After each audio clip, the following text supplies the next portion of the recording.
Notre idée toujours, c'est de dire, si nous pouvons avoir 100, 200, 300 000 personnes en plus qui viennent chaque année sur Liège, qui dorment, qui consomment, etc., c'est un projet à mettre en œuvre.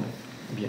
Et donc, c'est sur cette idée que nous avons lancé le projet en tant que tel sur le musée Mamac. Et donc, notre projet, nous, c'est pas un projet, au départ, ce n'est pas un projet lié à la culture, c'est d'abord, dans notre cadre de notre métier, un projet économique, auquel nous avons associé, évidemment, pour nous, des personnes qui sont, nous l'espérons, quelque part, je dirais qu'il y a une bonne connaissance du monde de la culture.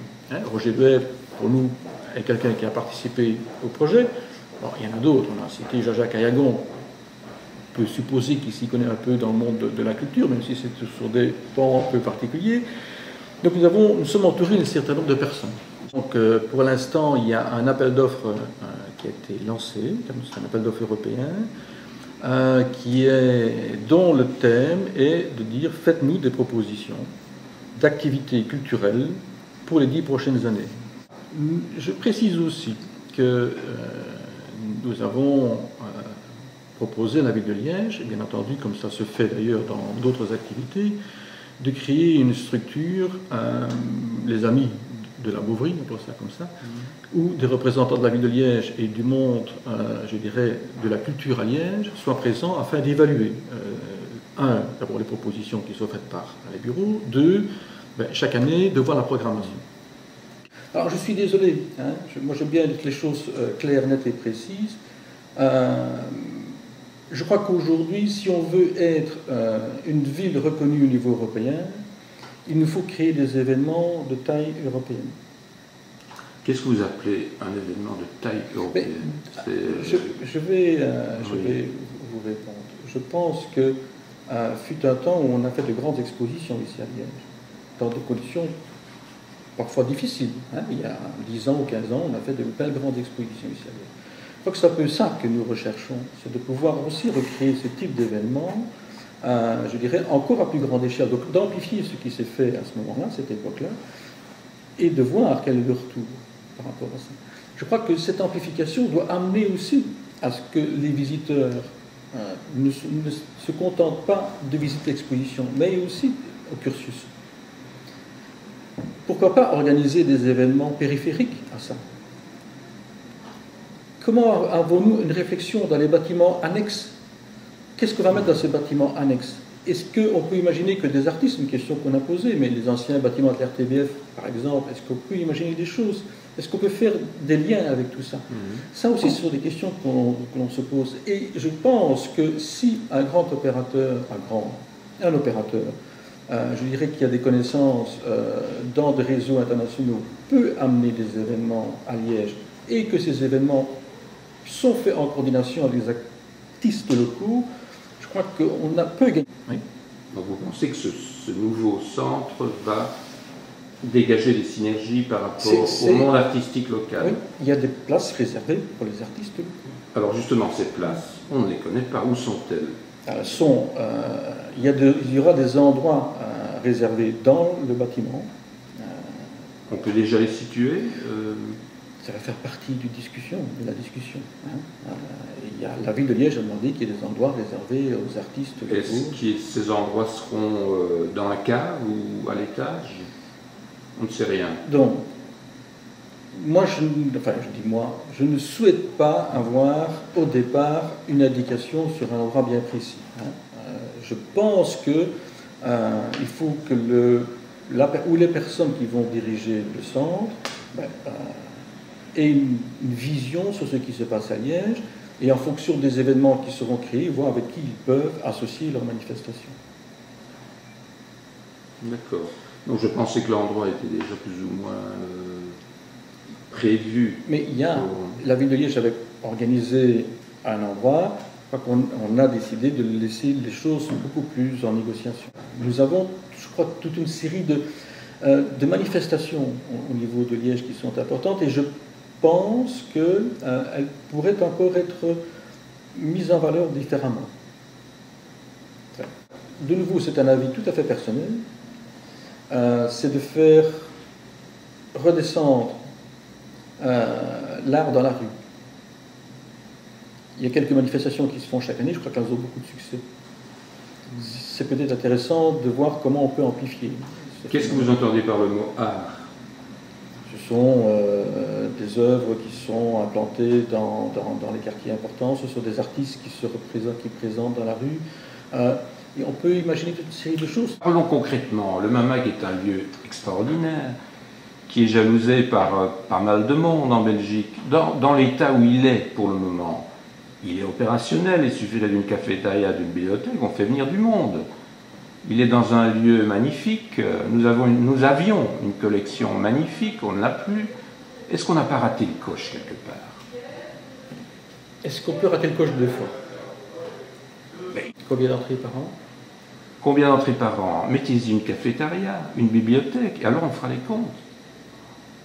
Ça n'a jamais été fait. Vous n'avez jamais tenté le jeu d'une programmation intéressante et d'un budget de programmation à la hauteur. Ça n'a jamais été fait. Chacun son truc. Hein. Chacun son truc. Donc, nous estimons qu'aujourd'hui, le bâtiment est petit par rapport à pouvoir accueillir des grands événements, accueillir des événements de certaines tailles. Il est un peu petit. Donc, le travail qui va être fait, c'est juste un agrandissement. Nous gardons le bâtiment. Nous l'agrandissons. N'oublions pas, nous avons les deux murs. Inéluctable. Mais je vous posais la question de combien tout ça va-t-il coûter au niveau de la gestion? Alors, combien cela va-t-il rapporter?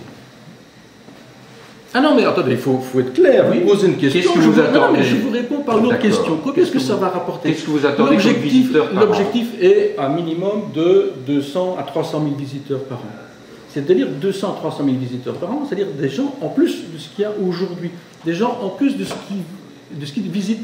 Et l'objectif, évidemment, que nous avons, c'est de mettre en place une synergie avec tous les espaces culturels de Liège. Et en se disant, comment faire en sorte que ça, ces 200 à 300 000 visiteurs par an, il y en ait 150 000 qui vont aussi ailleurs. Mais si on prend Metz, oui. Metz fait sa première année 800 000 entrées, un peu plus de 800 000 entrées. C'est un exemple. Mais il faut mettre toutes les choses sur table. Hein. 800 000 entrées, et dont la ville de Metz me dit, sur les 800 000 entrées qui sont venues, il y en a à peu près 400 000 qui sont venus au centre-ville. Estimation de la ville. Hein, estimation de la ville. 800 000 entrées sont venues, 800 000 personnes sont venues au centre de Metz. Estimation, 400 000 sont venus au centre-ville, boire un verre, faire des achats, un peu. Ok. Metz, c'est une ville fort semblable à Liège, hein, sauf que les moyens financiers de la monde, enfin je dirais, qui sont mis à disposition de Metz, incomparables, n'auront jamais ça. Enfin, c'est un Pompidou. Bien entendu. Bien entendu, c'est une machine de guerre. Machine de guerre que vous n'avez pas, malheureusement. Nous n'avons pas, non, tout à fait. Donc il faut dire, nous, c'est pas 800 000. Au départ, c'était 600 000, donc vous êtes redescendu à 300 000. Alors, ça c'est un... Non, mais attendez, je suis d'accord avec vous. Donc, oui. quand je vous dis que nous avons eu de nombreux débats, c'est parce que nous n'avons pas toujours nécessairement été d'accord. Tout le monde sait que la ville n'a pas d'argent. Comment va-t-elle programmer un budget de programmation où, au départ, il faut investir? Ça, c'est tout. La société qui sera choisie d'investir, qui devra. Donc, ce que nous avons demandé à la société, c'est qu'elle engage la personne qui serait le gestionnaire 2 ans avant l'ouverture du musée, et que cette personne fasse une première programmation. Donc, il y aura dans le cahier des charges déjà une demande d'exemple de programmation assez précise, avec la personne qui sera choisie, et nous demanderons à cette personne qui sera engagée immédiatement de travailler directement pour faire des propositions. Okay. Je suis pratiquement certain maintenant que l'art contemporain va être évacué. Ne dites pas ça, ne dites pas ça. Dites pas ça. Attendons les propositions concrètes et structurées. Oui. Alors, en ce qui concerne l'art contemporain, le fameux mur de Sol-Lewitt, vous savez, pour le moment à Metz, il y a une rétrospective Sol-Lewitt. Le fameux mur de Sol-Lewitt, qui est vraiment emblématique ici au MAMA, que va-t-il devenir dans la nouvelle configuration? Je ne sais pas. Ce que la ville de Liège a demandé, c'est que les œuvres essentielles de la ville de Liège restent intégrées dans le processus. Le processus, qu'est-ce que vous entendez par processus de siècle? Oui. La reconversion? Oui. Alors, je ne peux pas vous donner précision, ce n'est pas mon domaine, je vous l'ai dit tout à l'heure, ce n'est pas mon domaine. C'est très amusant que vous ayez demandé de vous adresser à moi pour parler de ça. Parce que, et à qui? J'aimerais avoir un interlocuteur, mais il n'y en a pas. Bon, les chemins, M. Keynes, c'est bien gentil, mais je lui avais proposé un rendez-vous qu'il a, il a esquivé. Personne à Liège ne veut communiquer sur le futur du MAMEC. Et donc je suis contraint et forcé de vous poser les questions. Je suis contraint et désolé de ne pas avoir les réponses à vos questions, parce que, comme je l'ai dit tout à l'heure, je crois qu'il y a des domaines qu'il faut savoir dans les aspects culturels. Je crois que nous avons, me semble-t-il, eu la chance de pouvoir travailler avec 2-3 personnes qui ont quelques idées. Je ne dis pas qu'elles sont bonnes, je dis qu'elles ont des idées. C'est déjà, c'est-à-dire, voici les pistes que nous mettrions en place. Okay. C'est un axe qui est maintenant, me semble-t-il, pour moi, jusqu'à preuve du contraire, porteur pour Liège. Et le budget pour une programmation par an, ça va coûter combien? Ça fait partie du cahier des charges.